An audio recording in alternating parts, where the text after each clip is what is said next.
Hello friends, exam oriented target facts की series में आप लोगों का स्वागत है। इस एपिसोड में हम 712-13 ईस्वी में भारतवर्ष पर आक्रमण करने वाले प्रथम मुस्लिम आक्रमणकारी मोहम्मद बिन कासिम पर चर्चा करने जा रहे हैं। मोहम्मद बिन कासिम एक अरब आक्रमणकारी था जो 712-13 ईस्वी में समकालीन खलीफा अल वालिद इब्न अल मालिक या अल वालिद प्रथम के प्रतिनिधि की हैसियत से भारतवर्ष में आक्रमण करने आया था। मोहम्मद बिन कासिम का समकालीन सिंध शासक ब्राह्मण दाहिर था एवं मोहम्मद बिन कासिम ने सिंध पर आक्रमण करने के लिए जिस मार्ग को चुना वो मकरान के रास्ते स्थल मार्ग था। रावर के निर्णायक युद्ध से पहले मोहम्मद बिन कासिम सामरिक महत्व के 3 प्रदेशों को आसानी से जीत चुका था।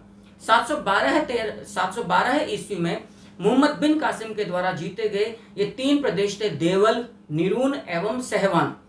दाहिर निर्णायक युद्ध रावर का युद्ध जो 20 जून 712 ईस्वी को मोहम्मद बिन कासिम के साथ लड़ा गया, उसमें दाहिर ने अपना जीवन, अपना भाग्य एवं अपना राज्य सब कुछ गंवा दिया था।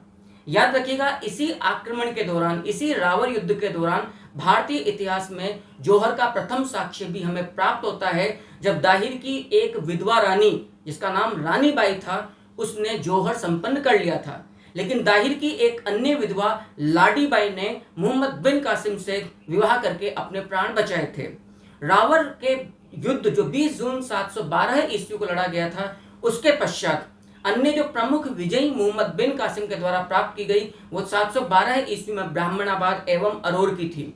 याद रखिएगा, अरोर की विजय के साथ ही मोहम्मद बिन कासिम की सिंध विजय पूरी होती है। 713 ईस्वी में मोहम्मद बिन कासिम प्रसिद्ध सूर्य मंदिर के नगर के नाम से प्रसिद्ध स्वर्ण नगरी के अन्य नाम से विख्यात मुल्तान को भी जीत लेता है। इस प्रकार से मोहम्मद बिन कासिम संपूर्ण सिंध प्रदेश पर विजय प्राप्त करने के पश्चात मंसूरा में अपनी राजधानी स्थापित करता है। यद्यपि मोहम्मद बिन कासिम के द्वारा सिंध विजय के प्रभाव अल्पकालिक रहे, लेकिन उनके परिणाम बड़े ठोस हुए, जिनमें से एक था जजिया कर। जी हाँ, हिंदुओं से वसूला जाने वाला प्रथम जो जजिया कर था, उसकी प्रथम वसूली 712 ईस्वी के अंदर मोहम्मद बिन कासिम के द्वारा सिंध के एक मुख्य नगर देवल के अंदर ये कर लागू किया गया था। अरब आक्रमणकारी अपने साथ माणिक्य नामक एक भारतीय वैद्य को लेकर गए थे, जिसने अब्बासी खलीफा हारून रशीद के किसी रोग को ठीक किया था। हारून रशीद ने अरबों द्वारा लाए गए एक अन्य बौद्ध विद्वान बरामका को अपना प्रधानमंत्री नियुक्त किया था। इब्न अल मुवफ्फा नामक एक अरबी के द्वारा पंचतंत्र की कहानियों का अरबी अनुवाद कलीला एवं दिमना के नाम से किया गया। याद रखिएगा, भारतीयों ने खजूर की खेती एवं ऊंट पालन भी अरबों से ही सीखा था। अरबों ने हितोपदेश, खंडे खांडे एवं ब्रह्म सिद्धांत नामक भारतीय पुस्तकों का भी अरबी अनुवाद किया था।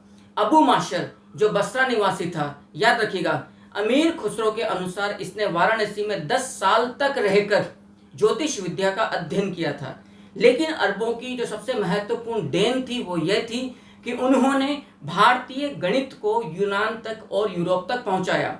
अरब जगत के विद्वान भारतीय गणित शास्त्र को हिंदसा के नाम से पुकारते थे। याद रखिएगा, तो भारतीय जीरो का, शून्य का, दशमलव पद्धति का जितना भी ज्ञान यूरोप को प्राप्त हुआ वो अरब आक्रमणकारियों के माध्यम से ही प्राप्त हुआ है। अरब आक्रमणकारी भारतीय गणित को हिंदसा एवं हिंद का ज्ञान भी पुकारते थे।